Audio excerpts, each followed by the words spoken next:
Hello friends, how are you? How are you all? I hope you all are fine. So, accounts ની અંદર આપણે chapter number 5 માં ભાગીદારીનો પ્રવેશ એમાં ઉદાહરણ 6 સુધીના લેક્ચર્સ આઈ હોપ કે તમે બરાબર જોઈ લીધા છે. સો હવે આગળ વધતા ઉદાહરણ 7 માં આપણે કન્ટિન્યુ કરીએ. ચેપ્ટર 5 ભાગીદારીનો પ્રવેશ એમાં ઉદાહરણ નંબર 7. ઉદાહરણ 7 ની અંદર શું કહે છે કે A, B અને C ઓલરેડી પેઢીના 3 ભાગીદાર છે, જૂના ભાગીદાર. હવે એમનું નફા નુકસાનનું પ્રમાણ 1/2, 3/10 અને 1/5 છે. ડાયરેક્ટ જવાબ ઉપર જતા A, B અને C એનું જૂનું નફા નુકસાનનું પ્રમાણ A નું છે 1/2, B નું છે 3/10 અને C નું છે 1/5. હવે અહીંયા સૌપ્રથમ છેદ સરખા કરી એટલે આપણે પ્રમાણમાં લખી શકીએ. જૂના પ્રમાણમાં આ છેદ સરખા નથી કરેલા તો આપણે પહેલા છેદ સરખા કરીએ. બધાના છેદમાં 10 લેશું તો અહીંયા આપણે ગુણ્યા 5 કરશું અને અહીંયા ગુણ્યા 2 એટલે 5 એકા 5 ને 5 દુ 10. આ બે ને 5 થી ગુણાકાર કર્યો 5 એકા 5 5 દુ 10. અહીંયા જેમ જેમ અહીંયા ગુણ્યા 2 અને ગુણ્યા 2 એટલે તમારું જૂનું નફા નુકસાનનું પ્રમાણ છે 5:3:2. અને આ રીતે કહી શકાય 5:3:2. ઓકે, નવા ભાગીદાર તરીકે ડી દાખલ થાય છે. પ્રવેશ કોનો થાય છે? ભાગીદાર ડી. એનો નફા ભાગ તમને આપ્યો છે 1/6. નવા ભાગીદાર તરીકે ડી દાખલ થાય છે, એનો પ્રવેશ ભાગ છે 1/6. અને સી માં શું કીધું છે કે ડી આવી જાય ને પછી પણ સી ને જેટલો પહેલા નફો મળતો હતો એટલો જ એને ડી ના આવ્યા પછી પણ મળવો જોઈએ. શું લખ્યું છે ક્વેશ્ચનમાં? સી તેનો ભાગ ડી ના પ્રવેશ બાદ પણ જાળવી રાખશે. મતલબ કે સી ને પહેલા 2/10 મળતો હતો તો ડી આવી ગયા પછી પણ એને સેમ અમાઉન્ટ એટલે કે સેમ પ્રમાણમાં જ એને નફો મળવો જોઈએ. આનો એક જ મતલબ થાય ભાગીદાર સી ત્યાગ કરતો નથી. અને એનો મતલબ એમ કે ત્યાગ કરતા હશે એ અને બી આ લાઈન ઉપરથી તમે એમ કહી શકો છો. હવે મેઇનલી આપણે નવું પ્રમાણ શોધવાનું છે, બરાબર છે? A, B, C અને D માટે. તો સર કઈ રીતે કરશું? તમે એક ઉદાહરણ 1 કર્યો. સૌથી પહેલા ઉદાહરણ 1 આપણા લેક્ચર ચેપ્ટર 5 સ્ટાર્ટ થયો એમાં ઉદાહરણ 1 એના જેમ જ થશે. એના જેમ જ ધારો કે કુલ નફો બધા માટે થઈને કુલ નફો 1 રૂપિયા છે. ધારો કે કુલ નફો 1 રૂપિયો છે. હવે એમાંથી માઈનસ કરીશ પહેલા તો C નો ભાગ, કેમ કે નફો 1 રૂપિયા હોય ને તો C ને 2/10 તો દેવાનો છે કન્ફર્મ. માઈનસ 2/10 એને કીધું છે કે મને આટલો તો મળવો જોઈએ, ડી આવે કે ના આવે મારો ભાગ 2/10 રહેવો જોઈએ. આ એનો કન્ફર્મ. ઈ માઈનસ ડી નો ભાગ તો ડી ને 1/6 પણ દેવાનો છે. પછી જે બચે વધતો નફો ઈ કોના માટે હશે? A અને B માટે. અહીંયા જે બચે કોના માટે હશે? A અને B માટે. તો આપણે બાદબાકી કરી તો 1 માંથી 2/10 માઈનસ અને 1/6 10 અને 6 બરાબર છે. તો બાદબાકી કરવું હોય તો છેદ સરખા જોઈએ. આના છેદમાં કાઈ નથી એટલે 1. એક કામ કરીએ, આપણે કોમન 30 રાખી બધાના છેદમાં. કેટલા? 30. ત્રણેયના છેદમાં 30 રાખીએ. અહીંયા 30, અહીંયા પણ 30 અને અહીંયા પણ 30. હવે આના છેદમાં 30 લાવવા હોય તો ગુણ્યા 30 કરવો પડે, એટલે પહેલા આવશે 30 ના છેદમાં 30, 30 એકા 30. અહીંયા છેદમાં 30 કપે તો ગુણ્યા 3, અને અહીંયા છેદમાં 30 કપે તો ગુણ્યા 5. બરાબર છે. તો આનો આવશે 2 તેરી 6 અને આનો આવશે 5. હવે બધાના છેદમાં 30 થઈ ગયા. ઓકે, હવે તમે બાદબાકી કરી શકો છો. હવે તમે બાદબાકી કરશો તો બચશે 19 ના છેદમાં 30. મતલબ કે a અને b માટે કેટલો થઈ ગયો? 19 ના છેદમાં 30. હવે સર a અને b આને વહેંચશે, જી બચ્યો ઈ a અને b શું કરશે? વહેંચશે. મેં તમને શું કીધું કે ઉદાહરણ 1 જેવું છે, આમાં પણ આ રીતે જ કરતા હતા. તો છેલ્લે જે બચતો હતો ઈ એ લોકો શું કરતા? કાઈ નથી કીધું ને, તો જૂના પ્રમાણમાં વહેંચી લેતા. એનો જે જૂનો પ્રમાણ હશે એમાં શું કરશે? વહેંચશે 19/30. તો હવે એમનો જૂનો પ્રમાણ જોઈને a અને b નો ઈ છે 5/3. તો 19/30 જે નફો બચ્યો છે ઈ a અને b 5/3 માં વહેંચી લેશે.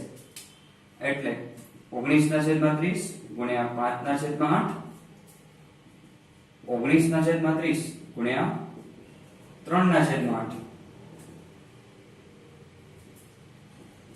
એટલે અહીંયા આવશે 240 a માટે. b જોશો તમે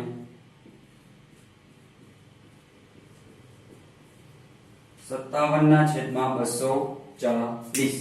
એટલે આ આયા એમના નવા ભાગ. શું આવ્યા? નવા ભાગ. a નો નવો ભાગ 95/240, b નો આવ્યો 57/240. હવે વાત આવે છે c ની. c નો તો નક્કી જ છે કે એને 2/10 જે જૂનો હતો ઈ જ જાળવવાનો છે. પણ હવે આ 2/240 છે તો c ના છેદમાં પણ કેટલા લઈ લઈએ આપણે? 240. હવે જો c ના છેદમાં અત્યારે 10 છે, 2/10. 240 જોઈએ તો કેટલાથી ગુણાકાર કરવો પડે? 24 થી. c નો જે ભાગ છે 2/10 જે જાળવવાનો છે, કન્ટિન્યુ કરશે, તો એને કન્ટિન્યુ કરવા માટે આપણે સેમ પ્રમાણમાં લઈ જવું પડે. તો અત્યારે 10 છે તો અહીંયા બધા 240 છે ને, તો એક કામ કરી આને 24 થી ગુણાકાર કરીએ. એટલે 24 × 10 240. અંશને પણ 24 થી ગુણાકાર કરશું 24 થી. આના અંશને, c ના અંશને, એટલે 24 × 48. હવે બચ્યો કોણ? d. d નો આપણે શું કીધું કે એનો 1/6 છે. કેટલો છે d નો? 1/6. હવે એના છેદમાં તમને કેટલા ખપે છે? 240. તો d ના છેદમાં પણ તમને 240 જોતા હોય તો તમને કેટલાથી ગુણાકાર કરવો પડશે? 40 થી. કેટલાથી? 40 થી કરશો એટલે એના છેદમાં પણ 240, એટલે d નો આવ્યો 40/240. તો તમારો નફા નુકસાનનો નવો પ્રમાણ મળી ગયો. a b c d 4 નવા ભાગીદાર, 95/57/48/40. સમજાણો બધાને? ઓકે, બહુ સિમ્પલ હતો. એક ધારવાનો હતો, d તો નોર્મલી માઈનસ કરી દી, આ ફેરે c ને પણ ભેગો લેવાનો હતો. શું કામ? કેમ કે એમાં કીધું હતું કે c પોતાનો નફાનો ભાગ એઝ ઇટ ઇઝ જાળવશે, એમાં કોઈ જ ચેન્જ આવશે નહીં. ને વધતો નફો જે હતો a અને b માટે એ લોકોએ જૂના પ્રમાણમાં વહેંચી લીધો. આમાં એક બીજો કર્યો તો કે સ્ટાર્ટિંગમાં આપણે છેદ સરખા કરે. આગળ વધતા ઉદાહરણ 8. આ તમને નોટ ડાઉન કરવો તો પોઝ કરીને વિડિયો નોટ ડાઉન, ત્યારબાદ નોટબુકમાં નોટ ડાઉન કરી લેજો. હવે આવે છે ઉદાહરણ નંબર 8.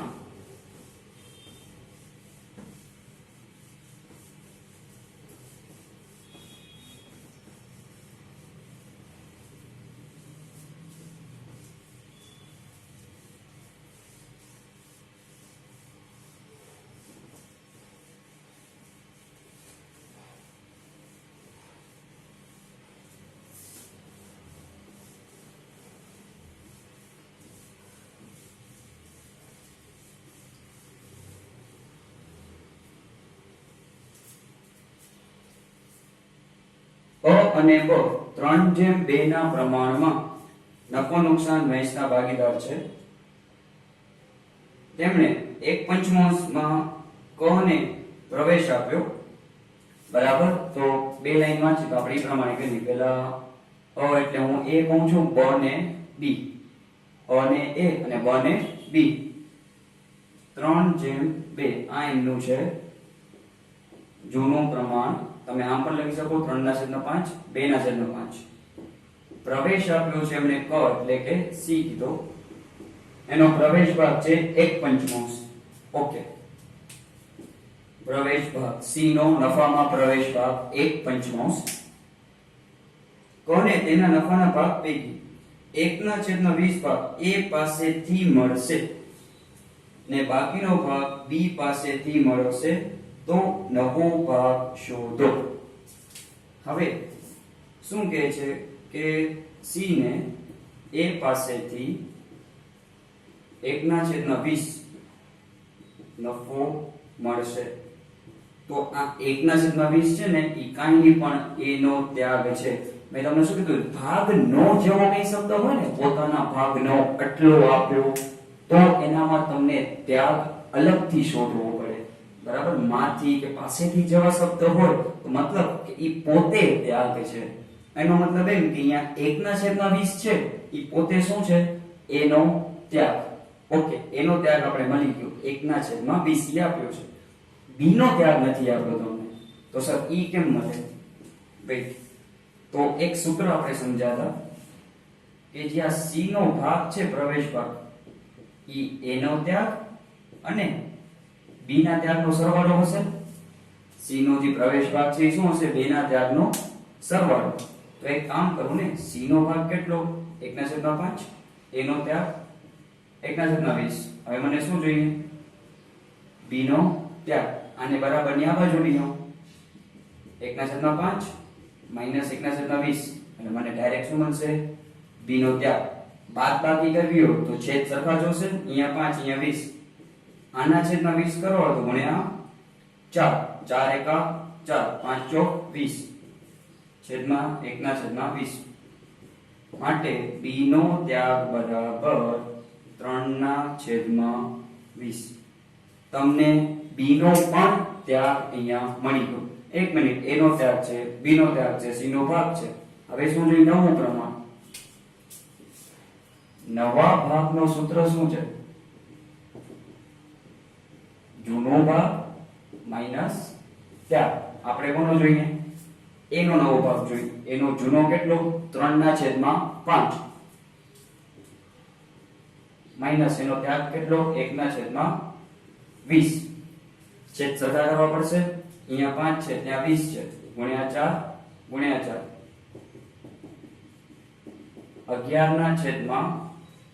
હવે કોનો આવશે? બી નો. તો બી નો જૂનો ભાગ કેટલો? 2/5 માઈનસ બી નો ત્યાગ. બી નો ત્યાગ આપણે હમણાં જ શોધ્યો 3/20. અહીંયા 5 અહીંયા 20. છેદ સરખા કરવા 4 થી ગુણાકાર કરવો પડશે. 5 ચોક 20, 4 દુ 8.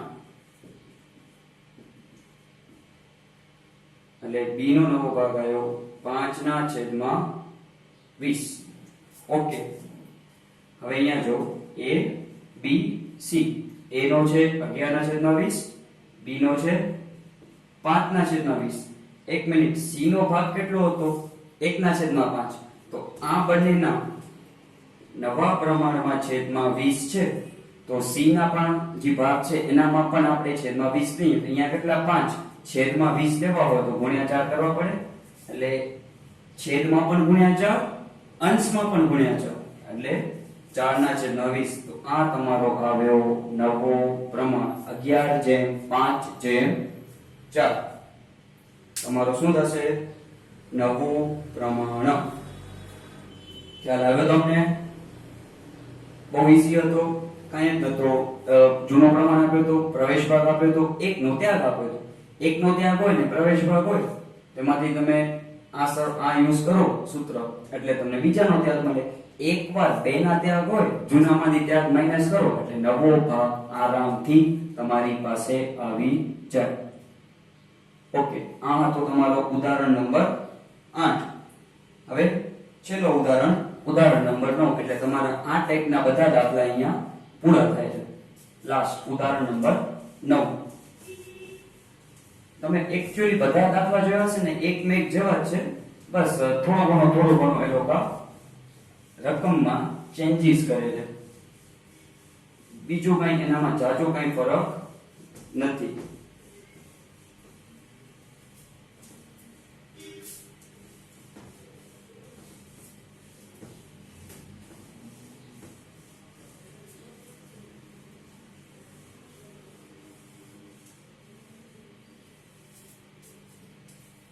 અ અને બ 4:1 ના પ્રમાણમાં નફો નુકસાન વહેંચી લેતા ભાગીદાર છે. ઓકે, અ અને બ નો આપણે અ એટલે a, બ એટલે b. જૂનું પ્રમાણ 4:1. હંમેશા શું કરવાનું, રકમ ટુકડામાં વાંચવાની. એક વસ્તુ લખી એને નોટ ડાઉન કરો, મગજમાં ઉતારો. 4:1 એટલે જૂનું પ્રમાણ 4/5, 1/5. પછી કને 1/4 ભાગ આપવાની શરતે પેટીમાં દાખલ કર્યો. ઓકે, ક એટલે કે અહીંયા સી લઈ છે આપણે. સી નો પ્રવેશ ભાગ 1/4. ઓકે, એ અ તેના પોતાના ભાગનો 1/4 ભાગ કને આપશે, જ્યારે બાકીનો ભાગ એ બ પાસેથી મેળવશે. એક મિનિટ, શું લખ્યું છે? એ પોતાના ભાગનો શબ્દ. કયો શબ્દ છે? ભાગનો શબ્દ. હવે અહીંયા નો શબ્દ છે, સી ને આપશે. ધેટ મીન્સ કે આ 1/4 ત્યાગ નથી. મેં તમને શું કીધું? ભાગનો શબ્દ હોય ત્યારે એને ત્યાગ નહીં સમજવાનો. એટલે અહીંયા ભાગનો છે એટલે આ ત્યાગ નથી, તમને ત્યાગ શોધવો પડશે. ઓકે, અને બાકીનો બ પાસેથી. હવે ઈ આપણે બાકીનાની પછી ચર્ચા કરી. પહેલા આપણે શું કરીએ, એ ની ડિટેલ આપી છે તો એ નો ત્યાગ શોધીએ. હવે એ નો તમને ત્યાગ જોતો હોય, શું જોતો હોય? એ નો ત્યાગ. તો સિમ્પલ છે, એનો જે જૂનો ભાગ છે, જૂનો ભાગ એનો ગુણ્યા એનો ત્યાગનો પ્રમાણ કરી દેવાનો. જૂનો ભાગ 4/5. ભાગ નો એટલે મેં શું કીધું, અને ત્યાગ નહીં કહેવાનો, ત્યાગ શોધવાનો. એટલે કઈ ગુણાકાર જ કરવો પડશે. જૂના સાથે એને ગુણાકાર કરવાનો એટલે ત્યાગ મળે. જૂના ભેગો ગુણાકાર. તો 1/4 અહીંયા કરો ગુણાકાર એટલે 4/20. આ શું આવ્યો? એ નો ત્યાગ. હવે તમને કહું, આ હમણાં ઉદાહરણ 8 કર્યું ને આની પહેલાનો, એના જેવું થઈ ગયું. કઈ રીતે? જો, જૂનું પ્રમાણ, સી નો પ્રવેશ ભાગ, એ નો ત્યાગ.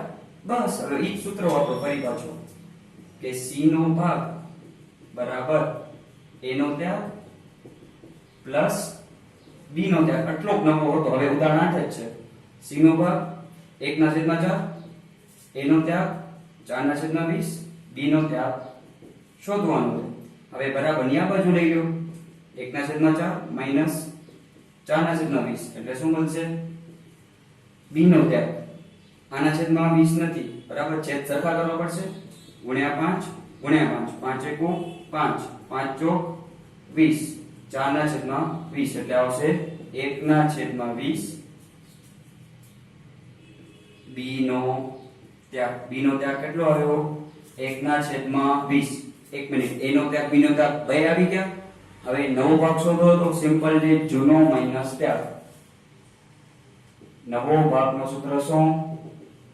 જૂનો ભાગ માઈનસ ત્યાગ. એનો શોધવો હોય, એનો જૂનો કેટલો? 4/5. એનો ત્યાગ કેટલો? 4/20.